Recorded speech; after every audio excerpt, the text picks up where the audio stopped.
that.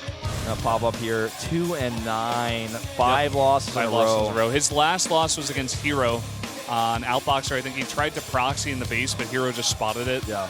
And he kind of just went on to crush him from there. So kind of an embarrassing loss, and his last loss as well. Like, his down arrow needs to point to, like, 7 o'clock. Like, oh, that's so it's got to be, like, bent. No, he used to be a lot better. Like, back in the day, maybe... Oh, he was actually one of the best players of Heart of the Swarm in the beta. He was the hope of, like, Protoss at one point, like, in career. He was doing very, very well. He was Artos' favorite player for a long time. Oh, yeah. Most notably. And Bbyong, I mean, kind of a Protoss killer, has been playing very well. Kind of a lady killer as well. Oh, yeah. Is he? Yeah, I've heard. Wow, all right.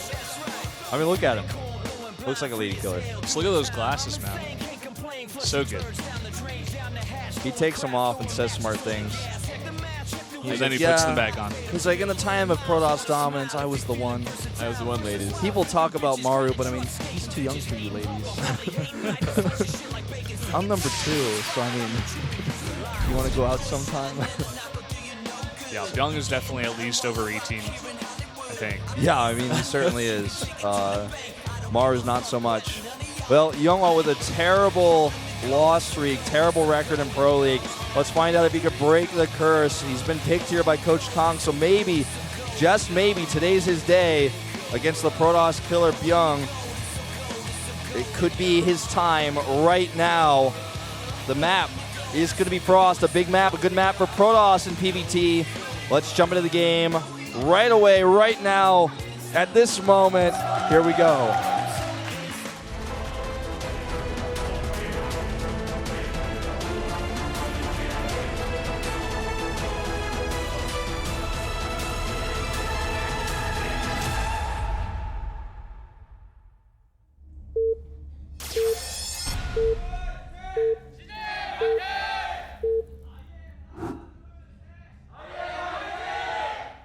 LTA는 SK텔레콤.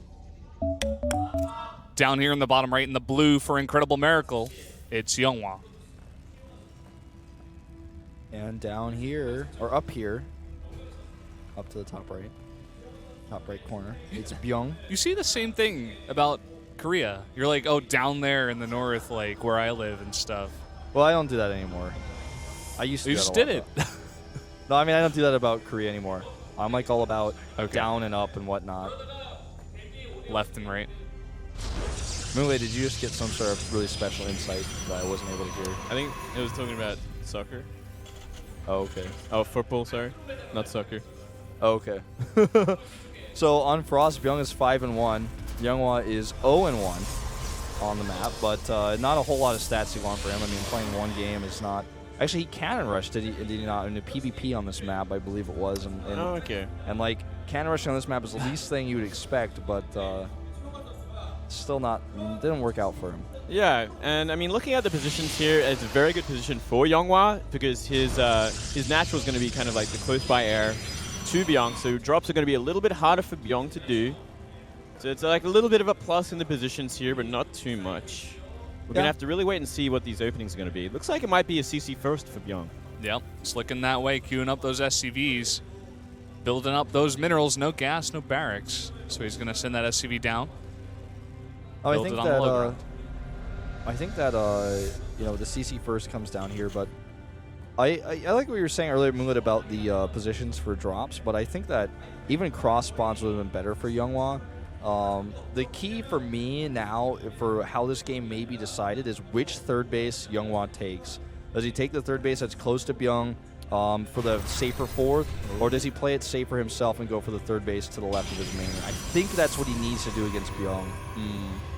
Yeah. I mean, if he doesn't, I mean, Byung's lazy boy pushes are like so much stronger. He comes across, like, he gets those 3 ghosts out, and he's just, like, set to go. Yeah. That's very, very true. Actually, knowing Bbyong on this map, I would not be surprised at all if he went for that.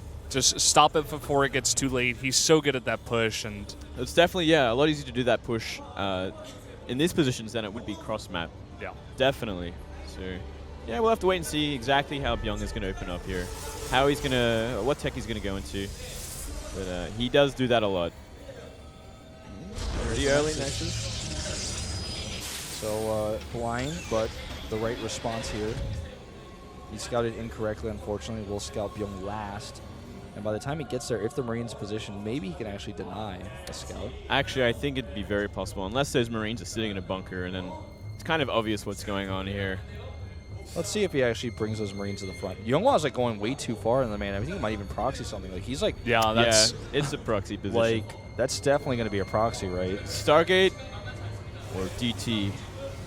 Which is it? Could be either one. Could be either one. Could even be like a Twilight Cancel Blinkle in. Who knows? Only. well, he lets him in. No. the SCV could have just actually walked in there. Stalker is about to pop out, but still. I don't think he saw the Mothership Core was going this way. It's kind of weird. Like, I mean, if he lets the SCV in, the SCV sees everything. He's like, oh, there's no tech in the base. Huh. Maybe he's proxying me with something. Then he checks for that, or he just plays defensively. But instead, he decides not to scout anyway, so quite fortunate for YongHwa. Robotics goes down. Now what we could see here is a hidden double forge.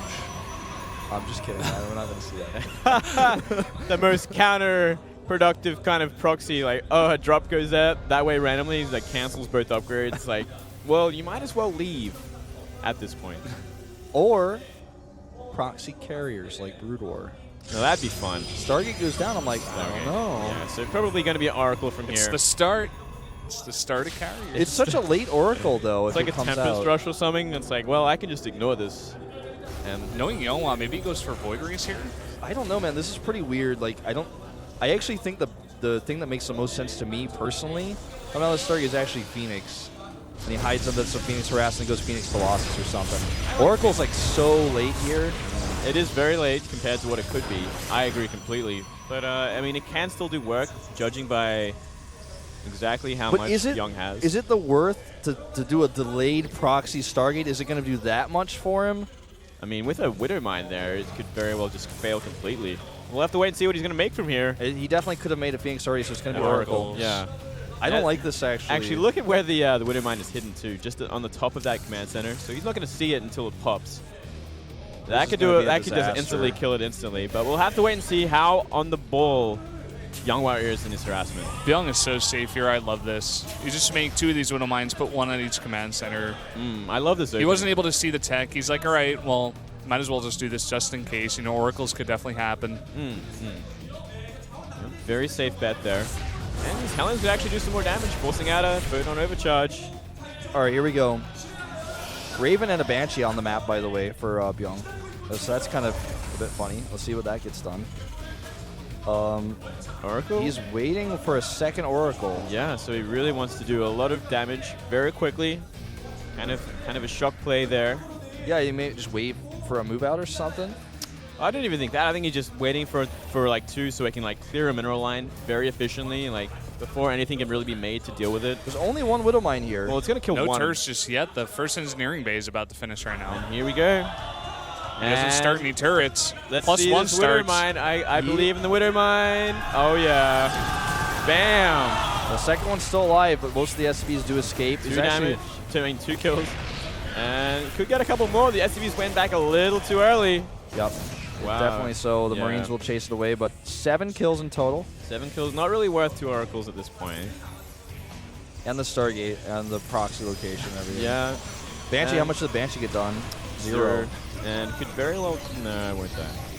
I'm actually a bit perplexed by the Banshee. It's interesting. Yeah, we just don't see this anymore. In Could this be just matchup. used kind of like as a bit of a scout too at the same time. Yeah, well said. Hellions over here don't get anything done, so. A pretty weak harassment overall here by Bbyong. Yeah. Oh, good sweet spot over here. Oh. There's nothing nearby. Jackpot. 10 kills now. So he's finding some work with this. That Widow Mine is under that group of SCVs, actually. Oh, yeah. That's where it is, but Oh, it wow. wasn't able to get a shot I'm off. loving where he's putting these things. Like, they're really well hidden.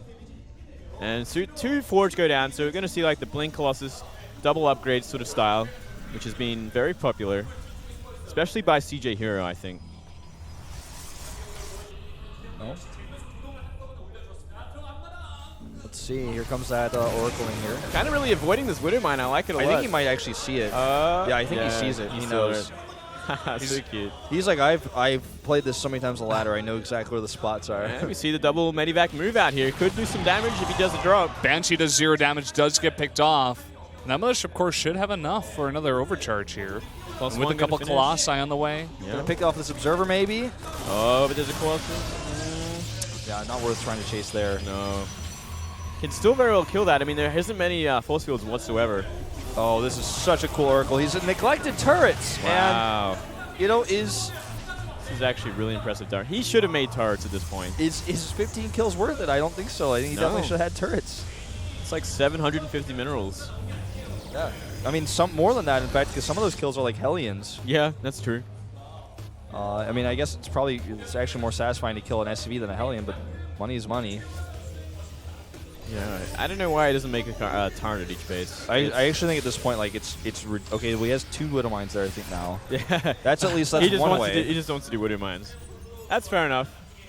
All right, all right. I mean, he's like, well, one more Marauder, you know, it's all the difference. We see Vikings being made in due time. Very nice timing for them. Only 2 Colossus out so far, so he's starting the production very early. Going to have, ooh, whoa. Wow. Attacks his Colossus. I think it took a bit of health damage there. Oh. Finally, the Oracle goes down. Nice kill. Second Widow Mine. Does the job. Actually, I think that's still the first one. I think he just moved the first one. He just moved it. That's actually so funny. That's cute. Well, I mean, things are looking pretty decent for actually both players. Like, it's hard to say one player is massively ahead. Scary thing for Bbyong, I feel, the most scary thing, is that this third base is uncontested and 2-2 upgrades are starting in just a second. He's already started the +2 attack. And he's going to be out of position if YongHwa decides to attack. He doesn't have an armory either, I believe, so his upgrade situation is... I think it's very much an all-in at this point. He's pulling. It looks like he's pulling SCVs at this point. Yeah. We see a trickle. Oh wait, it might be just to the third base. So not completely all in. No, it just was a transfer there. Yeah. Well, there are the 3 ghosts. Well, it might be. He might send them from the third base in just a second. Yeah. And It's so hard to actually do this timing on this third base. That's what I was talking about earlier. If he takes this third base, it's so much harder. YongHwa has stopped Colossi production entirely. He stopped at 3 so far, just making a bunch of those gateway units. Okay, there's the 4th one. There isn't that much anti-air. I mean, if there's enough Vikings, he can take this fight very well. Like, that amount of bios is going to do so much work. Big stem there. Not a whole lot of return. Blink's on cooldown for a few more seconds. And here we go. Well, no. It's just a Zealot. That keep one us in Zealot suspense. causing havoc. I think one he Zealot. might actually just have to pull them anyways. I think he does. Like, what is it? Yeah. What is the plan otherwise? Yeah, There he it looks like with the 3 ghosts. Here we go. You want to bring those Vikings too. Every Viking counts. And engaging before the SCVs are here. Yeah. Really good idea. Already getting some good shots off. That one probe at that tower is giving really good vision of where the army is of Bbyong. Exactly. And he saw also with that Zealot, you know, exactly that this is coming. This is no mystery. And he Oh, can the plus he can two very well YongHwa, charge. he needs to get up here. He needs to not allow the students up the ramp. They do get up a lot of them, but the SCVs are at the back. And I think YongHwa, let's see, the PDD is actually helping the Vikings actually so much here. 2 Colossi down. A nice time work, though. 1 Colossi remains and a lot of gateway units on the ground. All the SCVs are down. A lot of Zealots warping in here, but is it enough? Vikings landing now. He's going to kite back a little bit here. The Vikings tank so much more. The bio does push through. +2 armor is not ready yet here for YongHwa. Nexus cannon goes down here. Maybe advised to go to the third base. Looks like he's chosen. He's going to attack the Nexus. And that's so much Marauder army here. Good force fields. The Vikings may want to consider landing here. Good micro around the force fields again with the medevac. And this is actually, I think, is an overwhelming amount of Bbyong here. It's looking like that cannon doing some work and the force fields were okay. Another Colossus pops out here and it's going to help clean this up.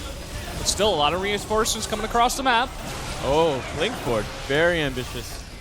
Very scary. The medevac there, actually. Got to be careful there. That one Colossus is so key. Can't let it get Great sniped. micro on that Colossus. Oh my god. Taking so much damage. He can blink forward. He gets the medevac.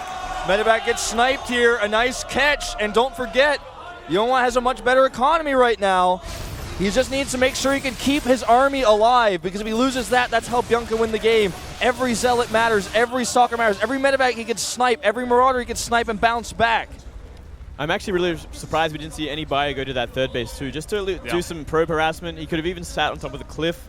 And I mean, YongHwa did lose every probe in that natural, which has kind of reset both players' economies. So I mean, Bbyong isn't out of it because the push failed, but he did trade very, very well. And he just kind of needs the Viking count to be made again to kind of deal with these Colossus.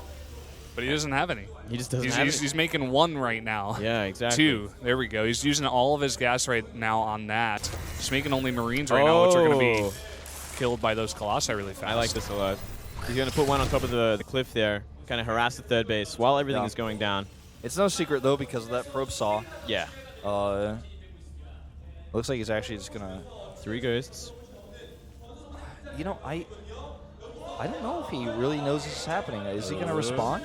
Okay. He's going to lose a stalker, though, at least. Oh, he might blink. Oh, nice. Yeah, nicely done. YongHwa's on top of his micro this game, I have to say. He's actually in a He's really in this nice game position. to win it. Yeah, he's in a very good position.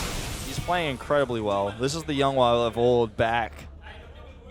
2 years ago. It takes a really good Protoss to hold off a Bbyong lazy boy push, I have to say. Like, you know, it's that type of push that, like, you need the perfect micro. It's so much patience. Like Mula was talking about earlier, engage as fast as he can to fight when the SCVs aren't there. Then take the top of the ramp, make it so the SCVs struggle to get up there and tank the damage. I actually felt like even YongHwa was like a little bit out of position for that fight too. And he actually could have used a few more sentries in his army. He doesn't know about this Widow Mine. No blink that time. And here we go, step 2. Don't forget, YongHwa has a whole set of upgrades this time ahead. What's the Viking count? I wonder what's Looks it like at. it's He's going to got be at 6 and 8 when the next 2 pop. Another sentry being warped in here, I guess, for Guardian Shield eventually. This is going to be a hard fight. He needs to get those Zealots at the front. The Stalkers blink to the side here. Not the best angle. EMP doesn't really hit anything, and the Zealots doing a lot of work. The Colossi in the back as well. And it's just so much tanking power here on those Zealots. But you know what? The Vikings fall. 1 Colossus left. No more Vikings in the air. Oh, he's too afraid, though. He doesn't want to go behind the Nexus. I think if he puts some Marines up on that ledge there, he could really at least stop the mining, which I think is very important at this point. Both at 100 pop. Yeah, I mean, this is still anybody's game. I feel like YongHwa with a high advantage here, but definitely the upgrade safe. Advantage, which is kind of making it a big deal, especially when you see those Zealots tank. Like, and that extra armor is doing so much work. Yeah, and the economy for Bbyong is just not very good right now. Especially when you're pulling on your SCVs like that. Yeah. Let's say at 28 SCVs, very few of them mining. He's pulling the rest right now. He's going in, it's man. Do or die. This is the last push. With and 2 Colossi out. Yeah, it's going to be a bunch more Zealots. So hard with 2 Colossi. YongHwa, if he sees this, he can actually just pull his own probes and be fine. Yeah, actually, I think with those force fields too, with the next Colossus already out, he's got a bunch more sentries. He's buying so much time. He's mining so much more. Does it again. Oh nice blink forward. Snipes so the Viking as well. There's 1 Viking in the air right now for 2 Colossi. I think Bbyong, he's not going to be able to make this work. Again, his army might be force field one more time. I think there's enough energy. Even if there's not, I mean, that army, look at that army. Straight up, just way too many Zealots. 2 Colossi, uncontested, and the Blink Stalker damage alone is doing pretty much. And nice micro GG. Wow. YongHwa is taking out Bbyong. And he ends his losing streak. Wow. Why didn't I vote for YongHwa as well? What are we watching? What is this? Are we going to see Bbyong complete the 3-0? That's the scary part now for CJ, because Bbyong was the one I was looking at saying, you know, that's like he's the guy. Yeah, that's like their one hope here. Like, when I looked at this lineup, I'm like, well, Bbyong has the best chance out of everyone, but he's still playing hero, which is kind of like the hardest player on that team. But Bbyong, time and time again, has kind of like made these big plays, had taken these big games, and today is the biggest, I feel. Can they 3-0 CJ? Well, we're about to find out. What a crazy group of circumstances there that we just watched, man. Insane. 2 crazy late game games. IM is up 2-0 against CJ. Very unexpected results here so far. Again, you have to hand it to the IM player. YongHwa played that so fantastically. Like, the one mistake he made, maybe the positioning on his army in the first push, but after that, like, pretty much on point the entire time. He held it so well. Even at the end there, the force field's buying himself so much time. The moment I knew in my heart that YongHwa was going to win that game was when the 1 Colossus that he pulled back microed like perfectly in the first fight. I was like, oh, he's got this. Yeah, that was really nice. I was like, no way. Very, very nice play. Definitely nice to see the YongHwa of old kind of show himself. It's been a while. We're going to look at the coaches now. Of course, the coach for IM, Hiraihi, he's got to be feeling good. Trap wins MLG and 2 players in a row are taking down CJ Entis, the team who has not lost a matchup just yet in round 4. 2 down arrow players, you know, that were favored. Their opponents were favored.